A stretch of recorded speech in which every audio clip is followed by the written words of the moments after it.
کسی گاؤں میں ایک بوڑھے آدمی کے پاس ایک پالتو کتا تھا۔ وہ اس سے بہت پیار کرتا تھا اور اس کی اچھی طرح دیکھ بھال کرتا تھا۔ اس کا کتا بھی اپنے مالک سے بہت وفادار تھا اور رات بھر اس کے گھر کی نگرانی کرتا تھا۔ ایک دن وہ بوڑھا آدمی بہت بیمار پڑ گیا۔ اب بیچارے کتے کی دیکھ بھال کرنے والا کوئی نہیں تھا۔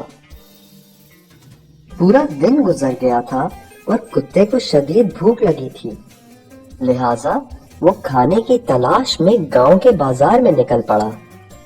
جب وہ کسائی کی دکان کے سامنے سے گزرا تو اس نے دیکھا کہ ایک مزیدار بوٹی نیچے گری ہوئی ہے۔ کسائی اپنے کام میں مصروف تھا تو کتے نے موقع دیکھتے ہوئے وہ بوٹی منہ میں دبائی اور وہاں سے بھاگ پڑا۔ کسائی نے یہ دیکھا اور وہ بھی کتے کے پیچھے بھاگا، لیکن کتے کی رفتار زیادہ تیز تھی تو کسائی بہت پیچھے رہ گیا۔ بھاگتے بھاگتے کتا گاؤں سے باہر دریا کنارے پہنچ گیا اور پانی کے پاس بیٹھ گیا تاکہ سکون سے بوٹی کھا سکے۔